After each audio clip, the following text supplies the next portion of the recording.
Hello dear kids, कैसे हैं? देखिए, कल से आप लोगों के ना राज्य शिक्षा केंद्र मध्य प्रदेश भोपाल के पेपर शुरू होने वाले हैं 5th एंड 8th में। आप में से बहुत सारे बच्चे फर्स्ट टाइम 5th में जाकर ना बोर्ड के एग्जाम्स देंगे, क्योंकि अपने स्कूल से बाहर जाकर एग्जाम सेंटर में एग्जाम देना एक अलग टाइप का एक्सपीरियंस आपको होने वाला है। डरना बिल्कुल भी नहीं है, एकदम शांति से जैसा आप रेगुलर अपने एग्जाम्स देते हैं अपने स्कूल में, उसी टाइप का ये एग्जाम रहेगा। इसके बारे में मैं कुछ बातें बताना चाह रहा हूँ आप लोगों को, तो उनका ध्यान रखना है। क्या करना है कि आज भी बहुत ज़्यादा ना आपको एक्साइटेड नहीं होना है, बहुत ज़्यादा टेंशन नहीं लेनी है, डरना नहीं है कि बोर्ड क्या कैसा, ऐसा कुछ भी नहीं है। वो जस्ट सेम है, सारा कुछ जो आप स्कूल्स में अपने एग्जाम्स देते रहते हैं वैसे ही सेम वहाँ पर रहने वाला है। हाँ, लेकिन एक चीज़ है, आज आपको ना पूरी नींद लेकर जाना है, टेंशन नहीं लेना है। सुबह जल्दी उठ सकते हैं, सुबह उठकर आपको एक क्विक रिवीजन कर लेना है, ठीक है? अब रिवीजन तो आप करेंगे, आपने जो साल भर पढ़ा है। एक चीज़ जो छोटे बच्चे कंफ्यूज हो जाते हैं, क्या हो रहा है कि जैसे लास्ट ईयर के क्वेश्चन पेपर्स में देखा गया था, काफी बच्चों ने क्या किया था, एक क्वेश्चन आया हुआ था। फॉर एग्जांपल मैं आपको बता रहा हूँ कि एक एग्जांपल में एक क्वेश्चन आया हुआ था क्वेश्चन पेपर में, कि उसमें पूछा था जर्मिनेशन प्रोसीजर, ठीक है ना, कि जो जर्मिनेशन प्रोसेस क्या होती है, कैसे एक बीज अंकुरित होता है। तो अब क्या हुआ, उसमें बच्चों को जो टेक्स्ट बुक है या क्लासरूम में पढ़ाया गया होगा कि चने को कैसे जर्मिनेट करते हैं या चना कैसे जर्मिनेट होता है, ठीक है, अंकुरित कैसे होता है। लेकिन एग्जाम में आ गया मूंग का दाना, ओके, सोयाबीन आ सकता है, गेहूं का दाना। लेकिन अल्टीमेटली आपको यह ध्यान देना है कि जर्मिनेशन जो प्रोसीजर रहती है, उसमें जो भी फैक्टर्स रिस्पॉन्सिबल रहते हैं, जो भी एलिमेंट्स उसमें पार्ट लेते हैं, ठीक है ना, तो वो चीजें आपको ध्यान में रख के चलना है। कि ऐसा नहीं है कि अगर आपने चना पढ़ा है और यहाँ पर कोई और बीज का नाम आ गया है और कोई सीड के बारे में पूछ लिया गया है, तो आप वो क्वेश्चन अटेंड ही नहीं करोगे। आपको ये लगेगा कि ये सिलेबस से बाहर हो गया है, हमको ये नहीं लिखना है या नहीं, कुछ नहीं। आपको वो चीजें देखनी है कि एक्चुअली आपसे पूछा क्या जा रहा है, ठीक है? तो क्वेश्चंस वहीं आपकी जो टेक्स्ट बुक है वहीं से आते हैं। थोड़े से कुछ चीजें बदलना जरूरी भी होता है, ताकि ये समझा जा सके कि कौन बच्चा कितना इंटेलिजेंट है। और आप तो काफी इंटेलिजेंट है, आसानी से पकड़ लेंगे, ठीक है? तो इस टाइप से अगर आपको क्वेश्चंस थोड़े राउंड अप में आते हैं, इधर उधर एक दो वर्ड होते हैं, तो आपको ना उसका कंसेप्ट पकड़ना है कि वो एक्चुअली किस बारे में पूछा गया है, ठीक है?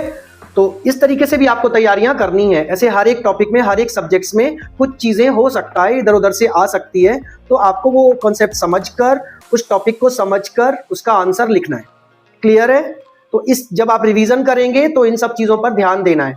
दूसरी चीज, कई बच्चे उठाकर ना कोई परीक्षा अध्ययन या फिर कोई गैस पेपर, IMP क्वेश्चंस की सीरीज वगैरह ऐसा कुछ पढ़ के ना सिर्फ उसी को रट के जाने वाले हैं।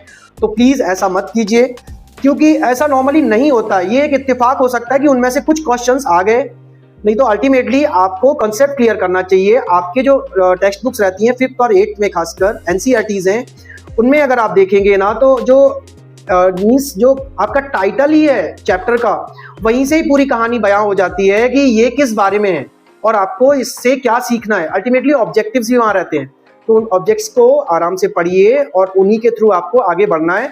और फिर आपको क्लियर हो जाएगा कि एक्चुअली हमसे ये क्वेश्चन क्यों पूछा जा रहा है और वो हमसे इस क्वेश्चन के थ्रू क्या जानना चाह रहे हैं।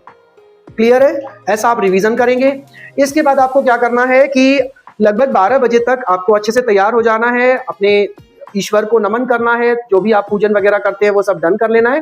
उसके बाद अपने बड़ों का आशीर्वाद लेना है। बहुत अच्छे मन से आपको एग्जाम के लिए तैयारी कर लेनी है, ठीक है ना? क्योंकि आपका एग्जाम्स ना 1 बजे से लेकर 1:30 बजे के पहले आपको एग्जाम सेंटर पहुंचना ही होगा। कोशिश करें 1 बजे ही पहुंचे, क्योंकि 2 बजे से तो राइटिंग टाइम स्टार्ट है, रिपोर्टिंग टाइम आपका 1 बजे है। क्लियर हुआ? ठीक है। अब दूसरा क्वेश्चन आपके लिए कि एग्जाम सेंटर में क्या ले जाना है, क्या नहीं ले जाना है और किस तरीके से तैयारी करनी है, ताकि आपको एग्जाम हॉल में जाने के बाद कोई चीज की जरूरत ना पड़े। तो सबसे पहली चीज तो आपका एडमिट कार्ड, ओके, बोर्ड का एडमिट कार्ड, जो कि आपको आपके स्कूल के प्रिंसिपल ने साइन करके दिया होगा, वो एडमिट कार्ड आज ही रख लीजिए। एक राइटिंग पैड रख लीजिए लिखने के लिए, जो क्लीन रहे, उसमें ऐसा ना लगे कि कहीं से कोई चीटिंग लिखी हुई है, राइट? उसी के साथ आपको जो OMR शीट्स वगैरह जो फिल करने के लिए फ्रंट पे आंसर शीट्स पे रहती है, उसके लिए आपको ब्लैक और ब्लू कलर के, okay, black and blue colour के बॉल इंक वाले पेन लेना है। कम से कम 2 से 3 आप रख लीजिए, ठीक है ना? पेंसिल, रबर, शार्पनर, एक स्केल, एटलीस्ट इतना तो साथ में कैरी करिए, क्योंकि आपको जरूरत आ सकती है इन चीजों की, ठीक है? एक पानी की बोतल 500 ml काफी रहेगा एटलीस्ट 2-3 घंटे के लिए, तो ट्रांसपेरेंट रहे वो, तो एक पानी की बोतल लेकर साथ में जाइए। और हाँ, प्रॉपर स्कूल की यूनिफॉर्म में आपको जाना है, ठीक है? और साथ ही साथ आपको अपना आधार कार्ड भी कैरी कर लेना है, ठीक है, ये सब चीजें आज ही पैक करके आप बैग में रख देंगे ताकि आपको एग्जाम हॉल के लिए जब निकलना रहेगा ना तो उस टाइम पे जल्दी जल्दी चिल्लाना ना पड़े, मम्मी पापा मेरा ये नहीं मिल रहा, वो नहीं मिल रहा। ओके, ये प्रिपरेशन ही सबसे ज्यादा जरूरी है लास्ट मोमेंट के लिए। ठीक है, ये हो गया आपको कि क्या ले जाना है। देखिए, इसके बाद मैं आपको समझाने जा रहा हूं तीसरा क्वेश्चन जो मुख्य है आपका जो क्वेश्चन पेपर है उसका राइटिंग टाइम आपका 2 बजे से स्टार्ट होने वाला है। आपका क्वेश्चन पेपर 60 मार्क्स का रहेगा। ओके, 60 नंबर का आपका क्वेश्चन पेपर रहेगा जिसको आपको सॉल्व करना है। 20 मार्क्स आपके प्रोजेक्ट्स जो आपने अभी कंप्लीट किए हैं, रिसेंटली जमा किए हैं स्कूल्स में, वो 20 मार्क्स उस सब्जेक्ट में उसके जुड़ते हैं, प्लस हाफ ईयरली तक का 20% का 20 मार्क्स का वेटेज वहां से आता है। ऐसे टोटल मिला के आपके 100 होते हैं। तो अभी जो आप क्वेश्चन पेपर सॉल्व करने जा रहे हैं वो 60 मार्क्स का आने वाला है, राइट, जिसके लिए 2.5 घंटे आपके लिए दिए जाएंगे। कोशिश करना है कि आपको 2 घंटे में ही वो क्वेश्चन पेपर सॉल्व कर। अब आप जब एग्जाम सेंटर पे पहुंचेंगे तो वहां पर एक आपको क्वेश्चन पेपर मिलेगा और एक उसकी आंसर शीट मिलेगी। आंसर शीट को साफ सुथरे वर्ड्स में आपको ना अपना रोल नंबर और जो बेसिक इंफॉर्मेशन रहती है फ्रंट पेज की, वो इन्विजिलेटर्स भी आपको बताते जाएंगे, ठीक है, कि किस तरीके से उनके निर्देशों को सुनना है और साफ सुथरे तरीके से वर्ड टू वर्ड करके आपको एक एक वर्ड करके आगे बढ़ते हुए लिखना है। ठीक है ना, उसमें काटना करना नहीं है बेटा, गलती करने की गुंजाइश नहीं रहती। अपना एडमिट कार्ड सामने रखिए, अच्छे तरीके से उसको फिल कीजिए। फ्रंट पेज आप फिल कर लेते हैं, उसके बाद एक बहुत अच्छी चीज रहती है कि आपकी जो आंसर शीट रहती है उसमें प्रॉपर पहले ही क्वेश्चंस के अकॉर्डिंग स्पेस बना रहता है कि ये वाला क्वेश्चंस यहाँ फिल इन द ब्लैंक्स करेंगे, यहाँ मैच द फॉलोइंग करेंगे आप, है ना, और यहाँ पर ऑब्जेक्टिव क्वेश्चंस करेंगे, यहाँ 2 मार्क्स के क्वेश्चंस, इस टाइप के ऑलरेडी वहाँ स्लॉट बाय स्लॉट्स बने रहते हैं। आपके क्वेश्चन का नंबर भी लिखा रहता है जिसमें आपको वो वाला क्वेश्चन उसी जगह पर उतने ही स्पेस में उतनी ही वर्ड लिमिट में कंप्लीट करना है। ओवर राइटिंग के लिए आपको जगह ही नहीं रहेगी, तो शब्दों का सिलेक्शन बहुत अच्छा रखकर ही आप लिखेंगे। ठीक है ना। अभी इसके बाद क्या होता है, आपको जब क्वेश्चंस पेपर और आंसर शीट्स मिलेंगी तो आपको उन चीज़ों को चेक कर लेना है। क्वेश्चन पेपर प्रॉपर प्रिंट है या नहीं है, आंसर शीट कहीं से उखड़ी तो नहीं हुई है, फटी तो नहीं है, ठीक है ना। आप चारों तरफ से उसको अच्छे से देख लेंगे दोनों चीज़ों को। अगर कोई भी चीज़ में आपको ऐसा मिलता है कि भाई ये थोड़ी सी डिस्टर्ब है आंसर शीट हमारी या क्वेश्चन पेपर हमारा मिसप्रिंट है, तो आप तुरंत में वहाँ पर जो एग्जाम में एग्जामिनर हैं उनको रिपोर्ट कीजिए, सर मुझे ऐसा ऐसा क्वेश्चन पेपर और ये आंसर शीट में ये मिसिंग मिली है। क्लियर है कि आपको एग्जाम में उसमें कुछ भी लिखने के पहले पेपर मिलने पर तुरंत ये चीज चेक कर लेनी है। ठीक है ना। अब इसके बाद क्या करना है, किसी टाइप का अगर आंसर्स आपका मिसिंग जा रहा है, राइट, थोड़ा सा, तो आप उसको काटेंगे नहीं। अगर कोई शब्द आपने एक्स्ट्रा लिख दिया है या आप भूल गए या कुछ और है तो उसको काटकर गंदगी नहीं करनी है। ठीक है ना। तो इस तरीके से आपको अपना स्पेस को मेंटेन करके चलना है, क्योंकि गंदी आंसर शीट्स को ना देख चेक करने वाला ही ये सोचेगा कि इस बच्चे को कुछ नहीं बनता है। तो आपको सही शब्दों के सिलेक्शन से लिखना है ताकि काटने की नौबत ना आए। तो अगर ऐसा कुछ गलत हो भी जाता है तो भी आप उसको इग्नोर करके आगे बढ़ सकते हैं। वो चेक करने वाला खुद से ही चेक कर लेगा कि कहाँ मिसिंग है कहाँ नहीं। ये आपका प्रॉब्लम नहीं। टाइम का बहुत ज्यादा ध्यान रखना है बेटा। टाइम आपको सिर्फ हार्डली 2.5 घंटे मिल रहे हुए हैं, ठीक है ना। तो आपको जो क्वेश्चंस बन रहे हैं अच्छे से आते हैं उनको आप पहले कर लीजिए, जो नहीं बनते हैं जिनमें सोचने की जरूरत है उनको आप थोड़ा सा टाइम देकर उसके बाद लिखेंगे। लेकिन हाँ, आपको टाइम का ध्यान रखना है। हर घंटे पर एक बेल बजती है, 2 घंटे होने पर 2 बेल बजेंगी आपकी। उसके बाद फाइनल जो 2.5 घंटे की बेल रहेगी उसी के साथ आपका क्वेश्चन पेपर कवर हो जाएगा और आपसे आंसर शीट सबमिट कर ली जाएगी। तो इस चीज का आपको विशेष ध्यान रखना है। एक चीज और ध्यान रखना है आपको, क्योंकि देखिए आपके जो क्वेश्चंस पेपर रहते हैं, है ना, जो एमपी बोर्ड से जितने भी रिलेटेड है, अभी राज्य शिक्षा केंद्र का ये बोर्ड एग्जाम है 5th और 8th में, यहाँ पर बेटा कोई माइनस मार्किंग नहीं होती है। तो माइनस मार्किंग नहीं होनी तो इससे बड़ा एडवांटेज आपको ये मिलेगा कि हर एक क्वेश्चंस को लिखने की कोशिश करना है। सपोज करो आपसे वो क्वेश्चंस नहीं बन रहा है तो भी आपको याद करना है कि उस टाइम पे जब टीचर ने पढ़ाया था तो इस टॉपिक के बारे में, क्योंकि इतना डीप और पर्टिकुलर नहीं पूछा जाता है आपसे, इंट्रो बेस्ड ज्यादा क्वेश्चंस पूछे जाएंगे, कंसेप्ट वाइज क्वेश्चंस आते हैं। तो आप अपनी समझ से उनमें जो भी आपको समझ में आ रहा है, आप उसके बारे में जो भी जानते हैं वो आपको लिखना जरूर है। क्वेश्चन अटेंड करेंगे, थोड़ा सा डेवलप कर देंगे, जो स्पेस दिया गया है उतने तक आप वर्ड लिमिट तक अगर अपने आंसर को खींचते हैं तो आपको डेफिनेटली उसके कुछ ना कुछ नंबर तो आपके आंसर पे मिलेंगे। तो आपको कोई भी चीज छोड़कर नहीं आनी है, ठीक है ना। अब आ जाते हैं जैसे आपका ईवीएस वगैरह हुआ या फिर आपके जो 8th में आपके साइंस वगैरह के सब्जेक्ट्स हैं, ठीक है ना। तो साइंस सब्जेक्ट में आप क्या कर सकते हो, अगर आपको कोई आंसर्स नहीं आ रहा है प्रॉपर याद, तो हो सकता है आपको उसका डायग्राम याद आ जाए, उसका फ्लो चार्ट याद आ जाए, उसकी प्रोसीजर के बारे में थोड़ा कुछ याद आ जाए। तो इस तरीके से आप थोड़ा सा आगे बढ़ाकर उसको फाइनली कंक्लूजन के मूड पर ले आएंगे, ठीक है ना। तो अल्टीमेटली आपको उस वर्ड लिमिट में अपना आंसर लिखने की कोशिश जरूर करनी है, छोड़ना नहीं है। मैथमेटिक्स में आपको स्टेप पे मार्क मिलते हैं, ठीक है ना। तो स्टेपिंग आपको प्रॉपर करनी है, फॉर्मूला लिखना है, उसमें वैल्यूज पुट कर देनी है, उसके बाद थोड़ी सी और जितनी आप प्रोसीजर आगे बढ़ा पा रहे हैं तो वो बढ़ाते जाइए। ये डर नहीं लगना चाहिए आपको कि इसका आंसर हमारा राइट आ रहा है या रॉन्ग आ रहा है, वो चेक करने वाले की प्रॉब्लम है, बट आपको अपना प्रयास पूरा करना है। आपको स्टेप्स के अकॉर्डिंग जो नंबर डिसाइड होंगे उस क्वेश्चन पे कुछ ना कुछ आपको जरूर मिलेंगे। क्लियर है। थर्ड चीज जैसे सोशल साइंस वगैरह है, अब सोशल साइंस में आपको आंसर्स लिखने के लिए बहुत अच्छे पैटर्न्स रहते हैं, 1 नंबर 2 नंबर या fill in the blanks objective वगैरह, तो वो उसी तरीके से लिखे जाते हैं क्योंकि वो 1 मार्क्स के रहते हैं और उनके लिए उतना ही स्पेस रहता है। आप जब लॉन्ग आंसर्स लिखते हैं तो कोशिश कीजिए कि उसका पहले कंसेप्ट आप दिमाग में समझ लीजिए कि हमें इसको ऐसे फ्रेम करना है, उसके बाद ना उसका इंट्रो पार्ट हल्का सा लिखिए, कुछ डेफिनेशंस वगैरह या कोई डेटा मांगा जा रहा है ना तो फिर उसको पॉइंट आउट करके उस तरीके से अगर उसका आंसर डेवलप करेंगे तो जब एक पॉइंट लिखते हैं उसके बाद हमें अगला पॉइंट याद आ जाता है। तो थोड़ा थोड़ा सा ना ऐसे करके 1 बाय 1 पॉइंट करके हम आंसर को लंबा खींच सकते हैं। उसके बाद कंक्लूसिव पार्ट जोड़ सकते हैं, कुछ क्वेश्चंस में ऐसा पूछा जाता है तो उसके अकॉर्डिंग हम कंक्लूजन पे पहुंच जाएंगे, निष्कर्ष निकाल देंगे और हमारा लगभग वर्ड लिमिट भी पूरी होगी और हम उसके बारे में लिख पाएंगे। और इसी लिखने के दौरान आपके दिमाग में ढेर थॉट्स आएंगे, ठीक है ना, ढेर। जब सोचने लगते हैं ना, जब दिमाग से लिखेंगे हम खुद से तो हमारे ख्याल भी बहुत सारे आने लगते हैं कि इसका आंसर में ये भी आ सकता है, ये भी आ सकता है, ये भी आ सकता है।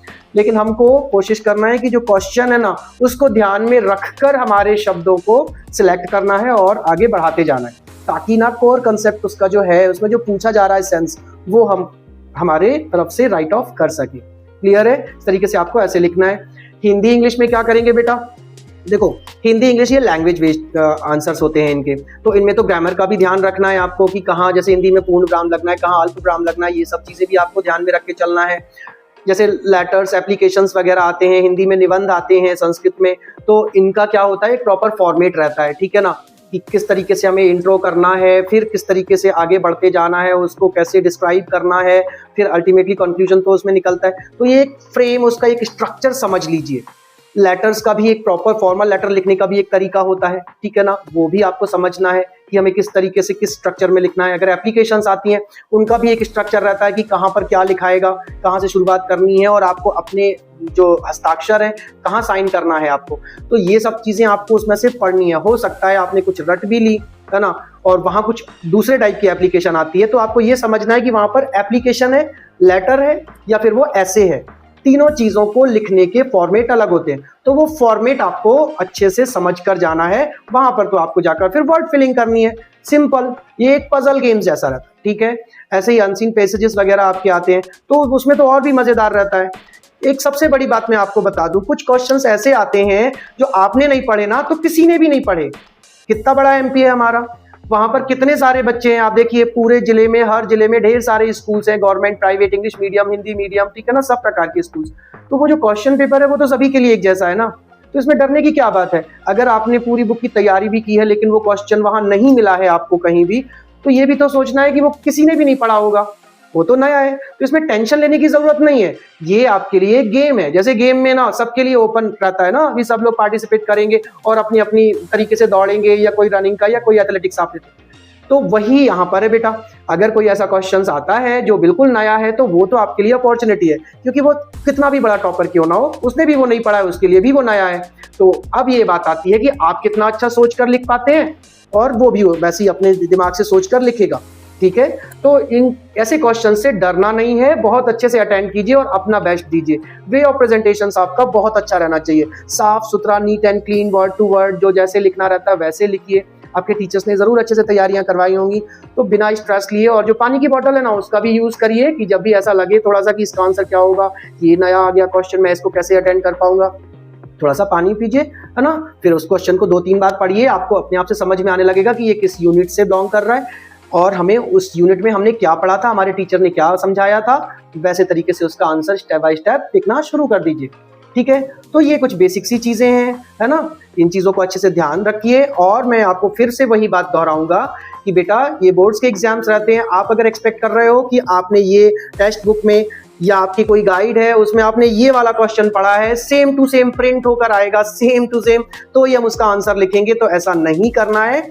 आपको कॉन्सेप्ट को समझना है। मैंने वही एग्जांपल दिया ना कि भाई आम का पेड़ है, ओके, तो बरगद का पेड़ भी हो सकता है। उन्होंने पूछा कि कोई एक क्वेश्चन इस टाइप के आ जाते हैं। उन्होंने पूछा चलो फोटोसिंथेसिस के बारे में बताइए, ठीक है ना, प्रकाश संश्लेषण के बारे में, तो वो लगभग सारे पौधे करते हैं।